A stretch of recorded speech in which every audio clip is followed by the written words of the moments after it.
Hello everyone and welcome back. This is Doc Ed Padama and this time we are going to have a new series in our YouTube channel which is related to sources and ideas that you can use for new research titles. So ito ay magiging regular nating YouTube upload and this will help students who are having a hard time or who cannot move on to previous concepts, previous issues related to research title ideas. So ang gagawin nitong series natin ay maghahanap tayo ng mga current issues relevant or related to society, not only happening within our country but also outside of our country, and we're going to start with that right now. So this is the first series of many, and we are going to mark this as series 1 for the month of March 2022. So paano yung gagawin natin? So we're going to identify issues that are happening in our society right now. Again, as I've said earlier, this may be within our country, national, or outside of our country, international, that would affect you personally as the research writer. So you can formulate your own research title from these particular issues that I am going to present to you right now. So the first one is related or relevant to the implementation of face-to-face. So since we are already transitioning, moving from online classes to limited face-to-face, or in some schools, especially areas in our country that are not affected by the pandemic, would now transition to full face-to-face classes with the permission of IATF. This is the first idea that I would like to present to you right now, the implementation of face-to-face classes. Now, it's up to you if you want to specify that as limited face-to-face, partial face-to-face, whatever term is used in your specific locale or area, you can use that, and you can modify the issue that I am presenting right now. So instead of using COVID-19, the effect of COVID-19, the impact of COVID-19 to the academic performance of students during the new normal, you can replace that now with the effect of limited face-to-face, or the effect of the implementation of the limited face-to-face classes in site-specific area and the respondents that you would like to use for your study. So that is point number 1. Issue number 1, or the area that you can investigate on in writing your research. Okay? So I hope you can still find other areas wherein you can relate this aside from what I have already mentioned. But again, the first one is related to the implementation of face-to-face. The idea that you can use, or the concept that you can use in identifying research titles that are new, is to implement the concept of being proactive rather than reactive. So instead of creating titles, if they are already there, addressing the problem if the problem is already there, try to anticipate or try to think a step or 2 steps ahead before the problem exists or before the problem manifests. You can do that. It is possible. So I'm going to give you examples in the other issues that I'm going to present aside from the first one that I have already presented to you, which is the implementation of face-to-face classes. So, isa yon sa pwede nyong imbestigahan. At maganda yon, lalong-lalo na kapag hindi pa masyadong nagagawa ng research. So, after a year, after 2 years, this particular topic that I presented would already be categorized again as obsolete, since we are already going to transition, or we will be settling down on that particular culture and system of education, maluluma na naman yan. So as early as now, as soon as possible, try to formulate your research title proposal on these new issues and topics. We are still going to present 4 more, so stay tuned. Number 2, so I mentioned earlier that these titles can either be national or international. This second issue that I would like you to investigate on is in relation with the conflict happening in Europe, or the European conflict, specifically between Ukraine and Russia. So how would this affect you as a researcher here in our country, here in the Philippines? The conflict that is happening outside of our country has direct effect, has relevance. It has a domino effect to us, to you, to everybody, not only in our community, but also in our economy. So whatever is happening in Europe between Russia and Ukraine will have a direct impact on our economy. Example, since Russia is one of the major importers exporters, or the source of fuel, the other countries who rely on Russia would be affected, including our country. So specifically in terms of transportation, the transportation sector would be affected, and everything that is transported by this particular sector. So this includes consumables, groceries, basic needs, and everything. So transportation fare would increase because gasoline would increase, transportation fare would increase, basic commodities would increase. So how would you formulate your title around this particular issue right now?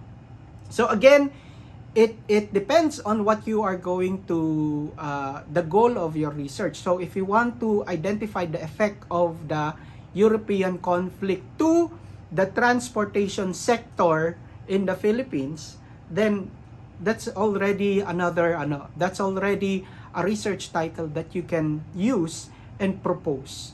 So if you are a student who is taking up business management or finance or related to these courses, you can investigate the effect of the European conflict to the economy of the Philippines, specifically on what particular part of the economy.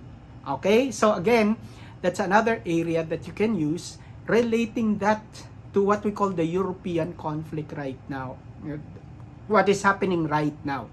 Okay, so again, eventually after 1 year or even after a few months, these topics that I'm presenting to you would already become common and eventually be obsolete. So as soon as possible, try to formulate your research title around these ideas that I am presenting.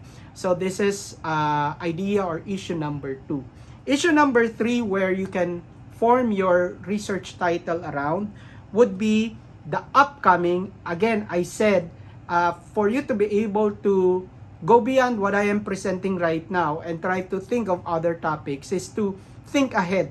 So right now, try to ask yourself, what is going to happen in the next month or few months? Okay, what activities would be happening? Okay, now in relation to this, here in our country, we will be having what we call the presidential election. Okay, so the presidential election is another area wherein you can investigate and form your research title around it. So you can propose a title that goes something like the preferences, candidate preferences of millennials versus the Generation X in this coming 2022 presidential election. Okay? So just make sure that you do not make it so simple that it becomes a simple survey.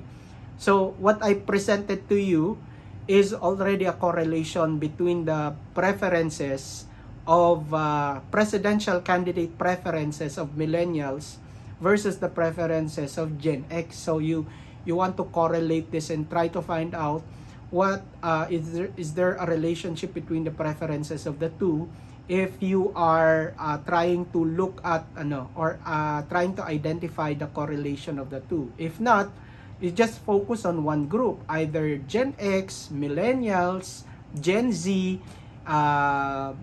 and so on and so forth. Okay? And then try to identify the characteristic. What are they looking for in a president? Or the latest generation right now, the youth. What are they looking for in a president in terms of the following? Okay? So again, this is another area. This is the third area that you can investigate. Again, after a few months, this would definitely be already obsolete because this is the presidential election. After the election, you would not be able to implement this anymore. So as soon as possible, try to submit your proposed research title before the end of that particular activity. You should be able to present your research title already. Area number 4. Okay, topic number 4. Even after the health problem that we are facing right now, specifically the pandemic in relation to COVID-19, there will still be marks or scars that this pandemic will leave.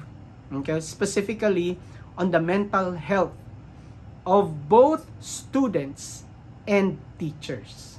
So, in relation to this, our fourth area or issue that you can investigate upon would be the mental health, the status of the mental health awareness of students and teachers.